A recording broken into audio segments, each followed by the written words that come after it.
This message is meant primarily for those that consider themselves independent Mormon fundamentalists, but is also open to all believers in the restoration of the gospel as revealed by the prophet Joseph Smith, and who may already be feeling a call to build Zion. As an independent, I'm sure you have questioned how you are to be able to live the gospel in its fullness, or how you are able to even live up to the covenants that you've made in the house of the Lord. No doubt some of you may have questioned how you are even able to obtain the ordinances necessary for our goal of exaltation in the celestial kingdom. This presentation is a beginning of steps toward answering these extremely important questions. First, a little background and history that I'm sure and very certain that you might find very similar to your own history, to anyone that's listening to this message. My parents joined the church in the early 70s when I was about 4 years old. I enjoyed growing and learning in the church and the friends that I had there. The church gave me the learning and spiritual growth I needed in my formative years. After a somewhat normal rebellious teenage years, I decided to serve a mission for the church and was sent to South Carolina. My mission years were somewhat typical, early mornings spent studying the gospel with my various companions. But it was during this time of intense study and prayer that I began to discover teachings and doctrines that were disavowed or dropped by the church altogether, and I began to question why I was never taught these things. These teachings and doctrines appeared to be of utmost importance as far as my progression was concerned, and I continued my studies upon returning from my mission. It wasn't long before I realized that I was in a pretty precarious situation. I had discovered these doctrines and had received spiritual witness that they were true, and there was no way for me to live them without being thrown out of the church that I love so much. But I found that if I did not live them, my main goals of exaltation and an eternity with my family were not possible. With the help of the internet, I discovered that there were others like myself. Others had found these things and had the desire to live them and therefore obtain the blessings that were being offered, and they called themselves fundamentalists. I also discovered that there were groups that had been organized and not only taught these things but also tried to live them. These times for me were truly exciting, somewhat naive, but nevertheless exciting. As I began looking more deeply into these groups, beginning with the ones that were more visible online, I began to notice things that I found to be a little disturbing. Some proclaiming that they were reincarnated people from throughout the history of the gospel, some proclaiming spiritual manifestations that stated that they were the exclusive holders of the priesthood and authority given directly of God. I quickly realized that the search for others who truly believed in the fullness of the gospel and had avoided the human pitfalls of pride and the quest for power was going to be far more difficult than I had originally expected. Unrighteous dominion was in clear view almost everywhere I looked. My excitement slowly turned to a small amount of resentment and disappointment. How could these seemingly good men have allowed themselves to lose sight of the big picture and the main goals of those that had found the fullness of the gospel? Sadly, I found that these types were in the majority, and that people that loved the gospel and were not blinded by the arm of the flesh and the weaknesses thereof were in the minority. But many are called and few are chosen. Having found the fullness of the basic law of the church as given in the Doctrine and Covenants section 42, I couldn't understand how this had happened. Section 42 is very plain and easy to understand and was presented by the prophet as the law of the church.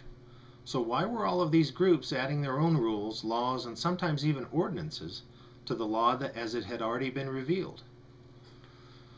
My revelation was that these righteous and passionate men had somehow been changed by the structures of government that they themselves had created to govern the body, rather than following what had been revealed by the prophet. Not by coincidence, I have even found this law of Zion to be found within the Constitution of the United States. So how could they have gotten it so wrong? And who was going to correct it? Indeed, it needs to be corrected. The idea that a leader in the priesthood could possibly have the right or authority to decide who needs to marry who, or how a patriarch must rear his children, is out of line not only with the idea of free agency, but out of line with the gospel. Over the past few months, several of us have had an awakening to the truly awful state that we find ourselves in at this late hour in these last days. We are not a group. We are individual patriarchs who believe in the law of Zion, this law of the church, and readily proclaim our need to live the gospel and the law in its fullness, while maintaining a firm footing in the philosophies of liberty and free agency, which we believe form the foundation of the gospel. Excuse me. We also recognize that the fullness of the gospel includes such doctrines as the law of gathering, the law of consecration, and the law of celestial plural marriage, and requires us to magnify our priesthood. How can these laws be lived on our own as individual patriarchies? We suggest that they cannot. And this video message is created as a way to reach out and search for other righteous patriarchs with whom we can build Zion. The task before us is not an easy one, but if we righteous men of God are not prepared to perform this great work, who will? If not us, then who? This is an outreach, a call to those who would build Zion upon the earth, a call to those that believe in the prophet Joseph Smith and his revelation that Zion, the New Jerusalem, would be built on this, the American continent. This is a call to any and all that believe in the revelations and restoration of the gospel through the prophet Joseph Smith, a kingdom to be built upon the foundations of liberty and free agency. We realize that as independents, we all have some beliefs that others may not have. Rather than exclude ourselves, we welcome this diversity.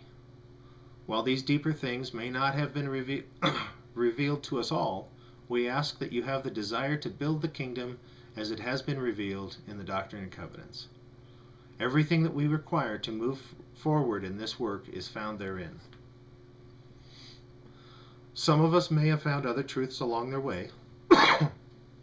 Some may believe in the Adam-God doctrine, and others may not. Some may believe that the word of wisdom is a commandment. Others may not. Some may believe even in multiple mortal probations, and others may not. But when put up for inspection, we find that belief in these ideas are not requisite to our joining together to build Zion. It has been 181 years since the revelation to build Zion and its location was received by the prophet, and we are late. If not us, then who? As our prophet prayed, when will the wilderness blossom as the rose? When will Zion be built up in her glory, and where will thy temple stand, unto which all nations shall come in the last days? And his answer is located in section 54.